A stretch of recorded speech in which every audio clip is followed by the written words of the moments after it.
Would you bow with me and let's pray? Our Heavenly Father, thank you for this day you have given us. Thank you for 250 years of independence in this nation, prosperity that we enjoy, the blessings from you as a nation, as your church here in America. Our prayer, Father, is that we may continue, Lord, to be faithful to you. Help us, Lord, to be like that. And prayer, Lord, is for all of us to focus on God's word today. Very important word that we always put in our hearts and our minds as we continue living in this temporary world. We're going to face again yet another week. Father, strengthen us through this word and help this congregation to really grow in the grace and in the knowledge of your only Son, our Lord Jesus Christ. Father, make me small today along with my brothers and make Jesus Christ big in the midst of us today, that we may hear his words and put it in our hearts and in our minds. This is my prayer in Christ's name. Amen. Amen.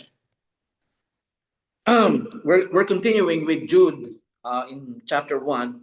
We're now going to cover verses 8 to 11. And this is part and parcel of our theme for the year, contending earnestly for the faith. Yeah. In my younger years, I fell in love with music.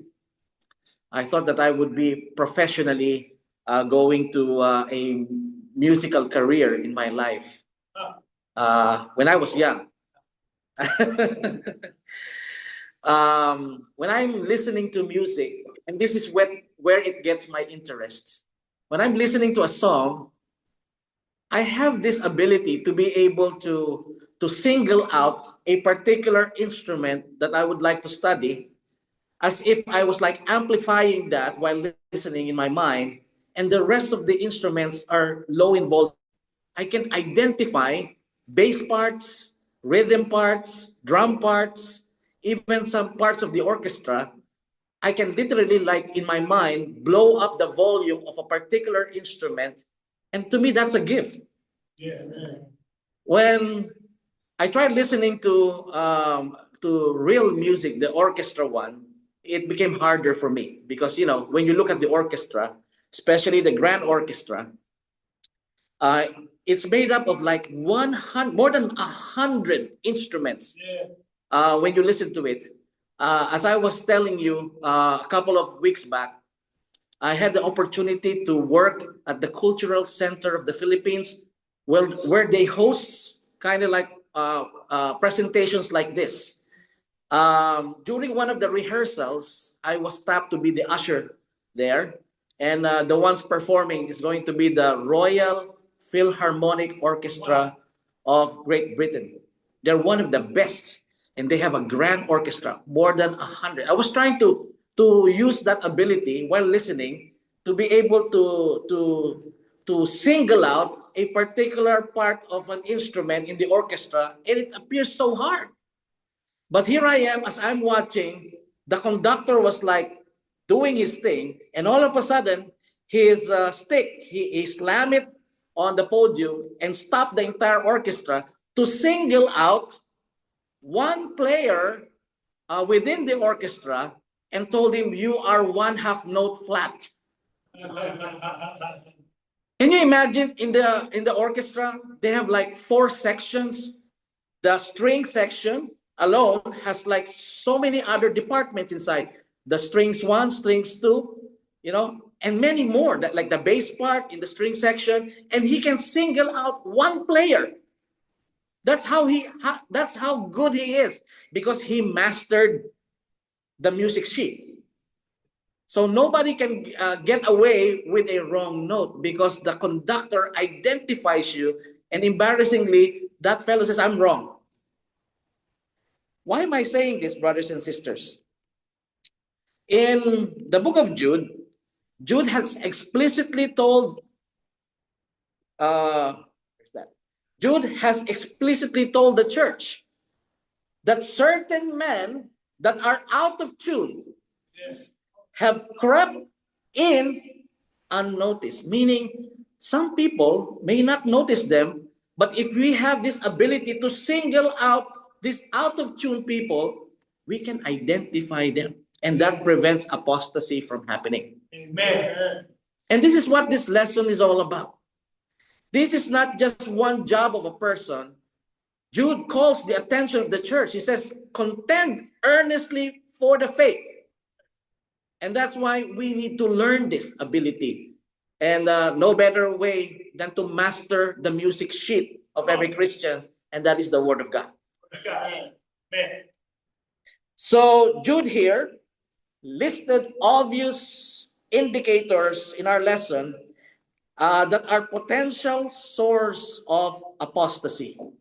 And I call them red flags. So you would notice some red flags in our congregation, in different congregations across the globe. And if one is not mindful of these red flags, it could seriously affect the church until that congregation becomes apostatized. All right, so red flags, I'm not speaking against any communist country. It's just this is a figure of speech. We know that. That means a warning sign that something is wrong, unsafe, deceptive, or likely to lead to problems or trouble. So by history, Jude already mentions 3 events that we should learn from. Last time I was here, I talked about Israel in the wilderness. They became apostate.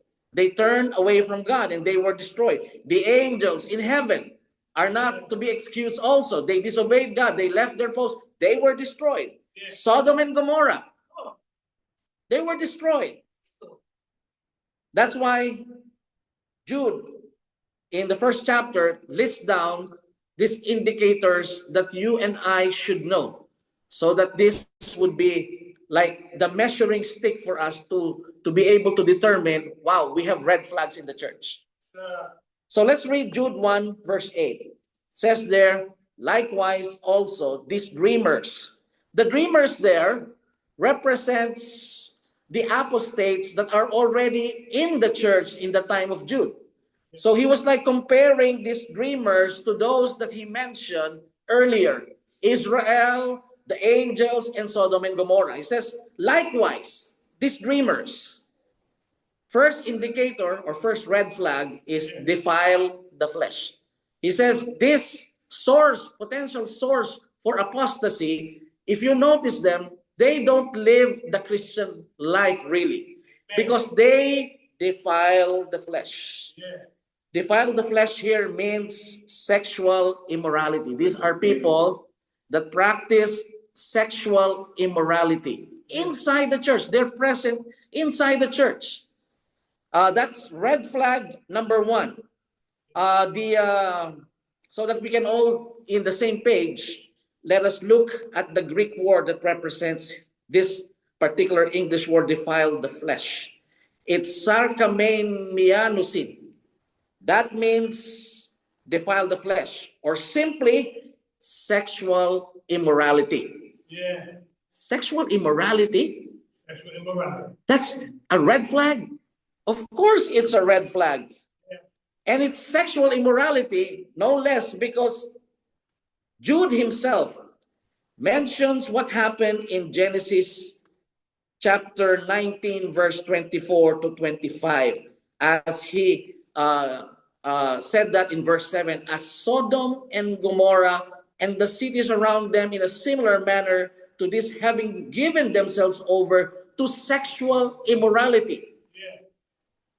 When Jude says defile the flesh, he does not mean any other thing except sexual immorality. And as we continue to read, and it says they're gone after strange flesh, are set forth as an example, suffering the vengeance of eternal fire. For those who were not with me, the last time I spoke, and I talked about Sodom and Gomorrah, I said there, if you remember, that God can destroy a city by calling other armies and then powder the city away to destroy them completely. Like in the case of Nebuchadnezzar, like in the case of the Assyrian soldiers that destroyed Jerusalem in the northern kingdom. He can call armies. But in the case of Sodom and Gomorrah, he never called an army. There were fire and brimstones from heaven that destroyed Sodom and Gomorrah. And what it represents, porneia, or sexual immorality. You see, brothers and sisters, the sexual act itself is a gift from God. And you know that. It's something that we should enjoy. It's pleasurable. And there is a purpose for this, and that is to procreate. Yeah. Now, if I would want my name to stay on earth, I will have to get a wife and then do this sexual act so that we can be blessed with children. That's procreation. If we want to see more John Jeffries, this is a blessing to him, the sexual act. Because the result of which is he will have a lot of children that will be like him. You know what I'm saying? Procreation. So by itself, it's a gift from God. And if we do it inside marriage, a man and a woman, then therefore, this brings glory to God. Amen. This is something that God will have pleasure with, because we are doing this based on our accountability and responsibility to Him. Now, if these boxes are checked, then it's okay. But if one or two of these boxes, or even all, are not checked, brothers and sisters, then that is a sin. It is what we call sexual immorality. If you have your phones and you want to take a picture of this, this is a chart that I made together with my friend AI that talks about sins that fall on the category of sexual immorality, as what the Bible says. So you have there sex outside marriage, and the corresponding scriptures are there. If you want to get a copy of this PowerPoint, you can get it from Brother James, because these charts are very useful. Yeah. Sex out of marriage, outside of marriage, adultery or unfaithfulness against one spouse, and that is listed in Exodus 20:14, Matthew 19 verse 9. Homosexual practice is always considered sexual immorality. Leviticus 18:22, and even Romans chapter 26, chapter 1 verse 26 to 27. Incest is part of that. Prostitution and lust of the heart. You may not even commit the actual sin by acting on it, but in your mind, it's already considered sexual immorality. So the Bible says in 1 Corinthians 6:18, flee from all this. Flee from sexual immorality. So one who has this red flag has already morally departed from God. Now I wonder why James listed as a red flag sexual immorality. And this is the case, brothers and sisters. And we all know, we all agree with this. One bad egg can spoil the whole basket. Just one bad egg can spoil the whole basket. So which means if there is somebody here who is engaged in sexual immorality, he can spoil all the church. It's very infectious. As the example of which is what we see every day on Facebook and in the other social media platforms, where they post this every day. What are these? These are sexual immorality that are being posted. Can you imagine? This is the Grace United Methodist Church, and they're posting this on Facebook and some other social media platforms. You know what I'm saying? So we have listed those sins that fall under sexual immorality, and this one is number one now that is happening today. Jude saw this in his time. Brother Benny saw this today, as we all see this. It's happening today. Now, I'm telling you, brothers and sisters, this did not happen overnight. I'm going to show you, again, if you want to take pictures, please do so. I'm going to show you a chart of the evolution of how the United Methodist Church got into this place right now. Yeah. Right? In 1761, now this is 18th century. In 1761, they allowed a woman to first preach. So which means that prior to 1761, Brother James, there was no one preaching, no women preaching in the United Methodist Church, nor in any other denomination at that time. But they allowed the first woman preacher, and her name is Sarah Crosby. 1800s, because they allowed one, many women are already standing and preaching, you know. 1956, it took 1956 to formally, this is a formal grant given to women as full clergy. So they are now called women pastors, pastora. That was 1956. And then later on in 1972, they allowed lesbians. So from women, now lesbians are the ones who are pastoring them. 1992, we see gay people. 2004, now they're more pronounced until we reach this particular time where it's openly shown to us everywhere. Yeah. So can you imagine? Let's go back to this principle. Just one bad egg. You know what I'm saying? Just one bad egg. It's like rust. When it creeps into your system, one day you'll find out you have already departed from faith. And what is worse about this, brothers and sisters in Christ, they don't even accept that they have departed from the faith. Yeah. But we know they did already. Yeah. So this ideology may not be inside the Lord's church today, but certainly this ideology, and this scares me a lot, this ideology certainly is in every cell phone that you bring in the assembly. It's in your cell phone. Yeah. It's in my cell phone, which means they may not literally creep inside us, but indirectly we are exposed to this. That's right. You know, that's why they have turned this evil thing as something that is already normal today. They have normalized sin because of this. And that is what Jude was talking about. Why sexual immorality is a red flag. It is contagious because we're talking about sexual pleasure. Now, what shall we do? Since this is in our phones, we have to censor this.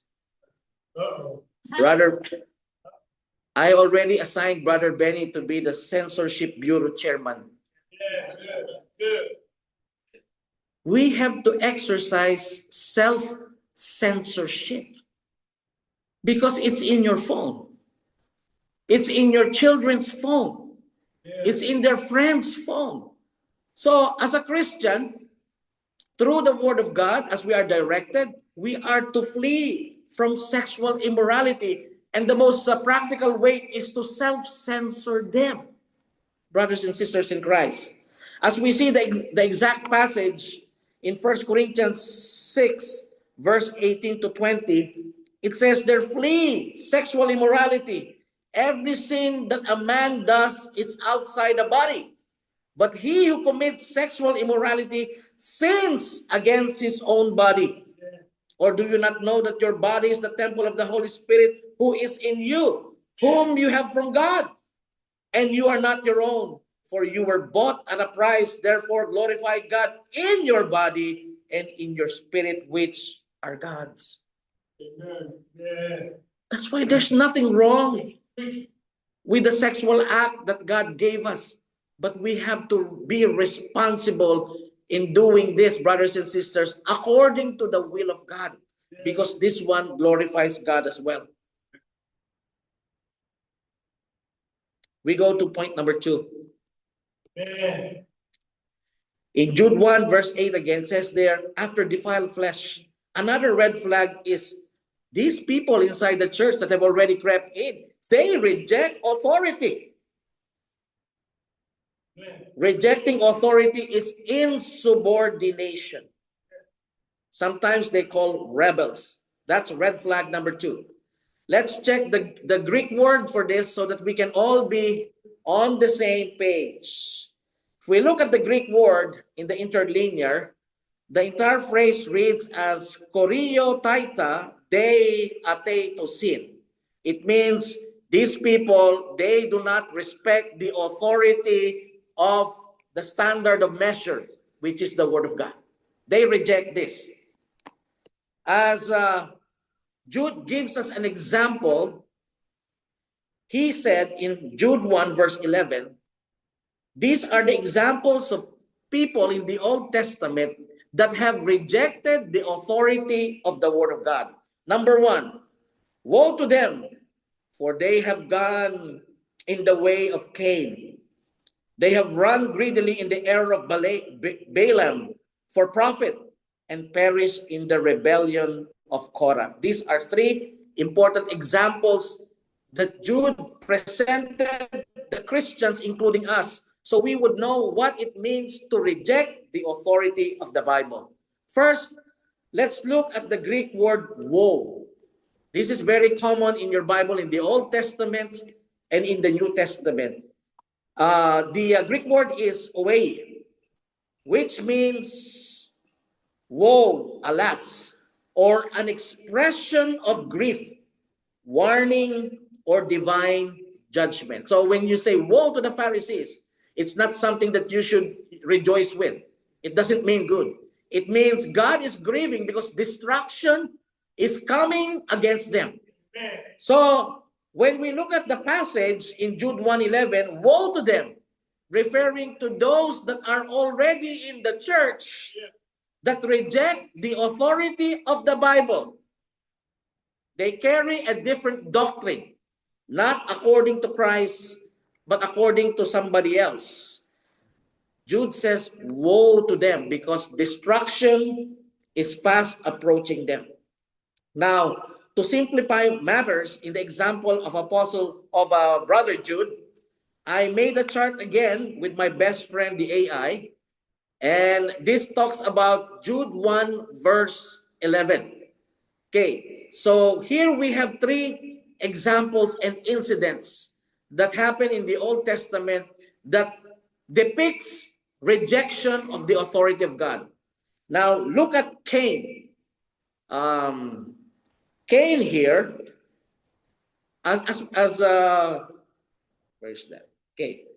Cain, the incident of Cain is in Genesis chapter 4. Yeah. It's also mentioned in Hebrews 11, in 1 John chapter 3. The error of Balaam is in the book of Numbers. You have it there. You can take pictures. We want to be swift. The rebellion of Korah is in Numbers 16 and in Numbers 26. But I want you to understand why Jude mentions them. Okay? And this is my take on this. Did you know that these 3 people are people that are privileged? You know, in America, the word privilege is a very important word. Yeah. It means we have the right. These 3 are very much privileged as far as God is concerned. Why? Did you know that Cain was the firstborn? He has more privilege compared to Abel.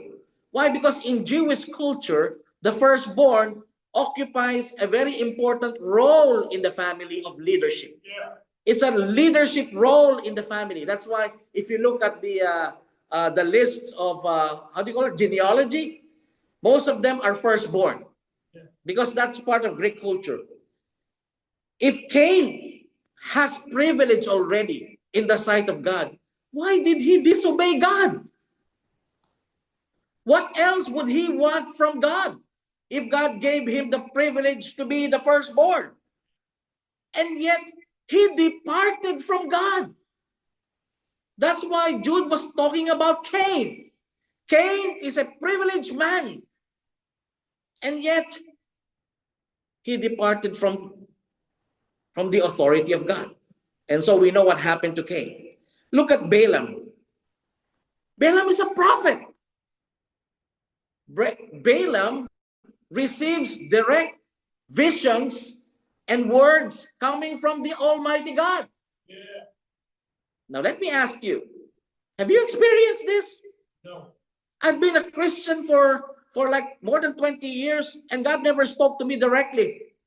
How I wish He would. But He didn't. But if we look at Balaam, God was speaking to him because he was God's prophet. And yet he disappointed God. For what? For profit? For money? Well, he entertained that idea about what the king Balak was offering to him at that time. He entertained it. God says, do not go. But he entertained it, and so he departed from the authority of God. Now let's talk about Korah. Yeah, preach it. Who was Korah? Korah was a Levite. You know, the Levites also are privileged people because they are the ones that are allowed by God to work in the tabernacle. And yet he want more. You know what I'm saying? Yeah. So these men are privileged. Now let's look at us all. Did you know that we are also privileged to be called the children of God? Amen. And we are not to reject the authority that gave us that privilege. Amen. We should not bite the hand that feeds us. That's what Jude was telling the Christians before. Yeah. Do not reject the authority of God because we are all sons of the living God. It is through the blood of Jesus when He purchased us with His blood, and yet we reject His authority. Amen. Watch out for our website because you are going to see this. This is SFO Live. SFO means salvation, faith, and obedience. Amen. If we're going to be very busy, brothers and sisters, these are the things that should be inside our mind. Yeah. Our salvation. Apostle Paul says, work out your own salvation with fear and trembling. Take care of our faith. Without faith, we cannot please God. Right. And then our obedience too. Even in the hardest part of our lives, we must pursue and continue obeying our Lord Jesus Christ. You know, when I was studying the scriptures, this is the one that really changed my whole perspective about the Bible. It's John chapter 12, verse 48. Yeah, preach. It says there, he who rejects me and does not receive my words has that which judges him. The word that I have spoken will judge him in the last day. Well, we may not reach the last day, but for sure, the last day will come. It's just like an examination. I cannot help but share with you my daughter, my only daughter, Angelique. When we first came to America in Tennessee, everyone in the family has to get a driver's license. Yeah. You know, Angelique is a very gifted lady, and I'm proud of her. I would say that in the family, maybe apart from her mom, she's one of the intelligent Bacanis and Limbawa. Amen. Yeah, she's really smart, very intelligent, and some of you have seen her already. But here, she failed here. On her first attempt to get a driver's license in America, it was required that she should take the written test. You know, she came to me because I got my license ahead of her, and she saw me reviewing the exam on computer. I want to be prepared, you know. I know I'm smart. I may not be intelligent, but I will tell you I am smart. I'm going to pass that test because I'm going to review. But because she trusted her brains, she says, no, Dad, no need to review. Stock knowledge. Look what stock knowledge will bring to you. She failed on her first attempt. Stock knowledge. But on her second attempt, she reviewed, she passed it. Oh, yeah. What am I saying here, brothers and sisters? Stock knowledge is good, but full knowledge is better. That's why when we talk about the authority of our Lord Jesus Christ, every one of us, we're compelled to learn it. We have to pursue full knowledge and not just stock knowledge. As the saying goes, little knowledge is dangerous. Yes. You see, I have seen a lot of preachers preach with little knowledge, and the end of it is disastrous for the congregation. Yeah. Because everybody thinks that whoever stands here is trustworthy. But if you have little knowledge, then what are you going to preach? Let's look at this word. This word is epignosis.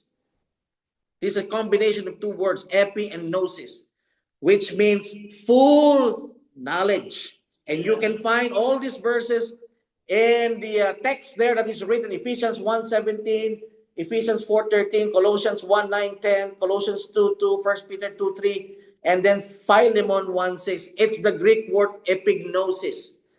If you're going to learn the Bible, you have to go up there and get the full knowledge rather than the half knowledge. It won't work. It must be full knowledge, right?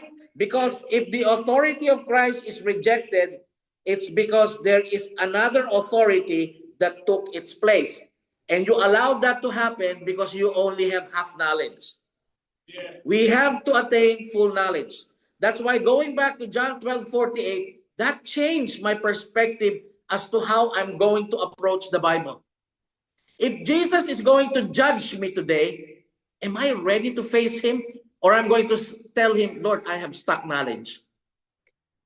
We must have the full knowledge of our Lord Jesus Christ. That's why Peter said in 2 Peter 3:18, but grow in the grace and in the full knowledge of our Lord Jesus Christ. Each and every one of us, so that we can determine who is rejecting the authority of our Lord Jesus Christ. Amen. Now, this happened in the time of Apostle Paul. In verse 17 of Romans 16 says, then now I urge you, brethren, take note of those who cause divisions and offenses contrary to the, it's encircled, to the doctrine which you learn, and avoid them. So what are we going to do if there is somebody rejecting the authority of Christ? We either restore them, or we avoid them, or we expel them. Because what's going to happen?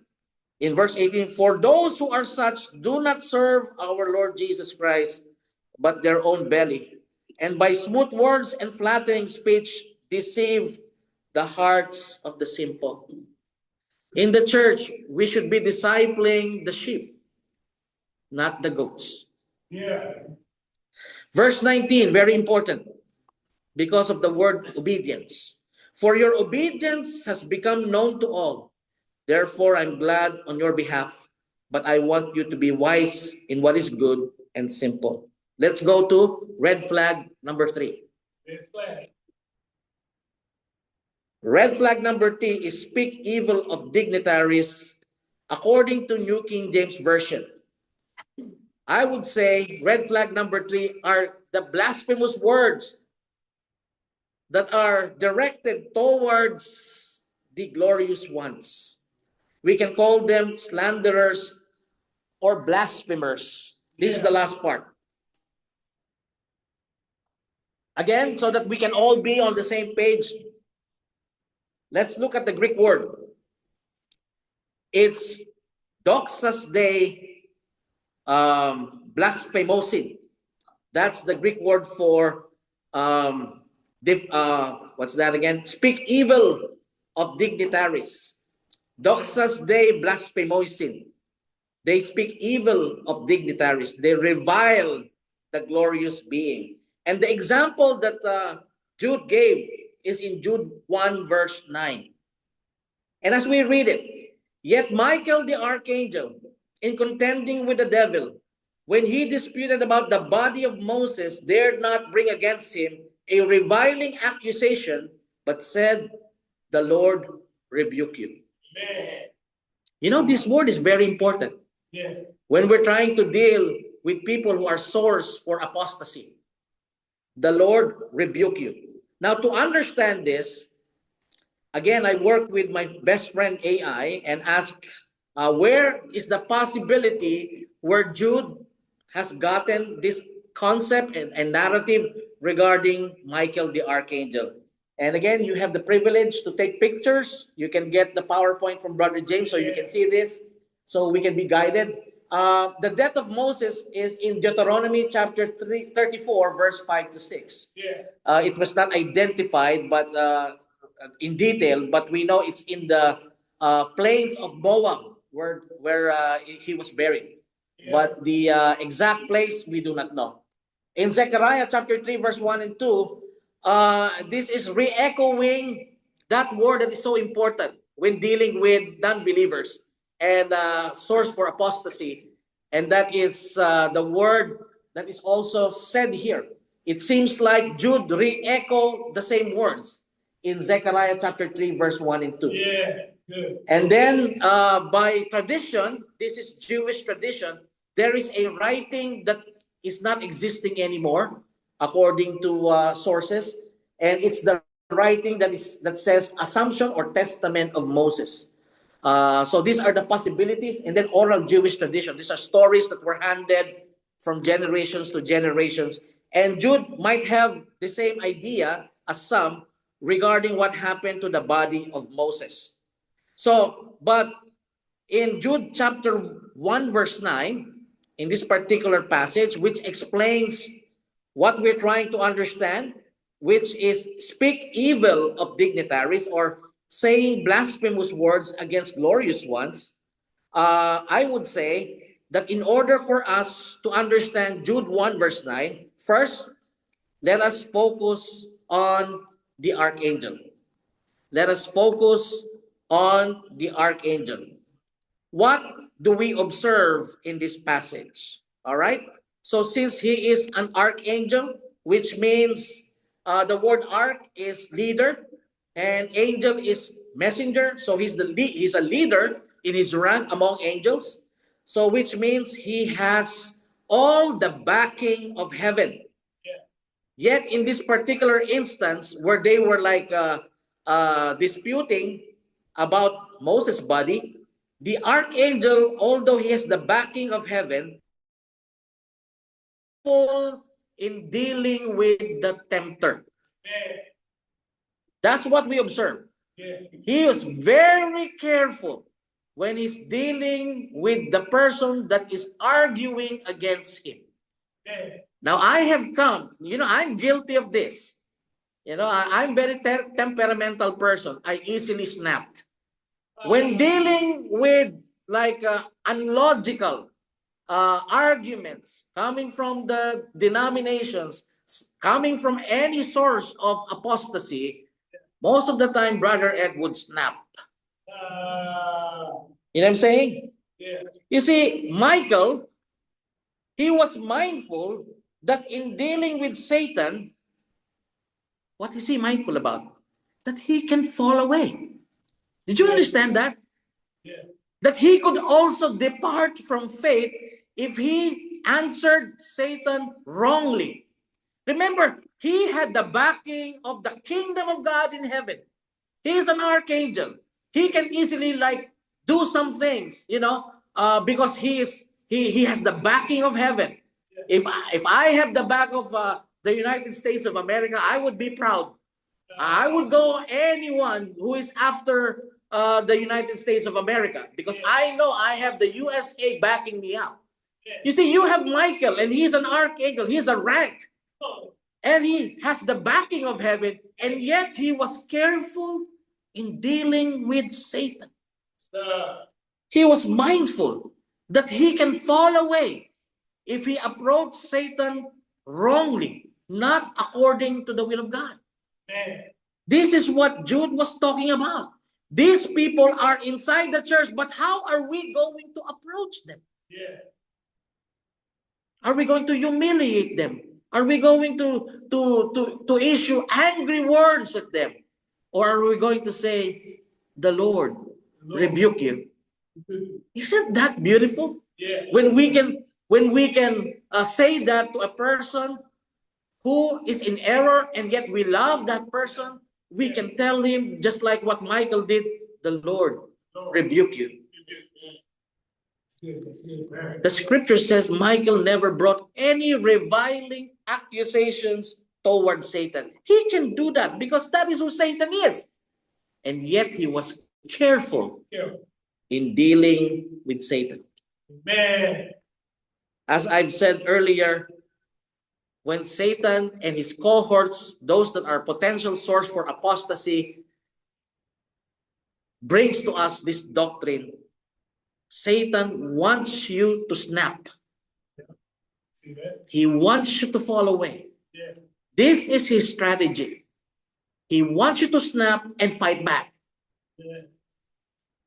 But Michael said, no, I will not do that. I will not fall on that trap, Satan. Oh. The Lord rebuke you. Isn't that beautiful? So, what lessons do we get from here? Do not show arrogance, but exercise divine restraint. Man. Do not show arrogance, Brother Ed, but exercise divine restraint, because you are a privileged son of God. Man. Right. Like all of us, we're all privileged. He said, Lord, rebuke you. Now, I want you to focus on the blasphemers and slanderers. So we're done with the archangel. Let's look at the slanderers and the blasphemers, which the Christians are going to face. Okay? Now, let us get back to the verse.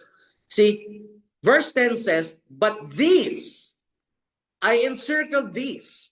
These represents those people who are potential source for apostasy. They have crept inside the church already. See, these people speak evil of whatever they do not know. When you face these people, that makes no sense, brothers and sisters. You can fairly say, we can be patient with him once, we can be patient with him twice, but the third time, brothers and sisters, sometimes we snap and we accuse them with reviling words. It says, but these speak evil of whatever they do not know. They do not know. They have no knowledge. What would you expect from a person who does not have any knowledge of God's word? They're going to tell you lies.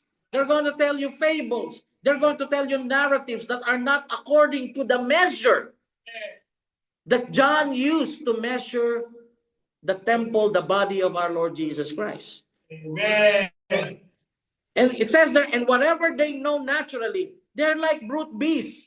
In these things, they corrupt themselves. The moment they speak against you and against the church and against the doctrine of Christ, they're already putting themselves in hell, brothers and sisters. They've already corrupted themselves. Now, look at this reviler, or a person that speaks evil against our Lord Jesus Christ. You know, these holy dignitaries, these are the people that God used in the Bible so that we can learn from them. Apostle, not being an apostle, isn't he? How did Apostle Paul approach that? He probably also said, the Lord rebuke you, but he did not accuse them of anything. But look at this person. You know what he said? Jesus doesn't have a wife or a husband that we know about. I like to believe, that's what he liked to believe, that he is bisexual. Blasphemy, slander. Who are they slandering about? It's our Lord Jesus Christ. And if they tell you that, brothers, I get offended.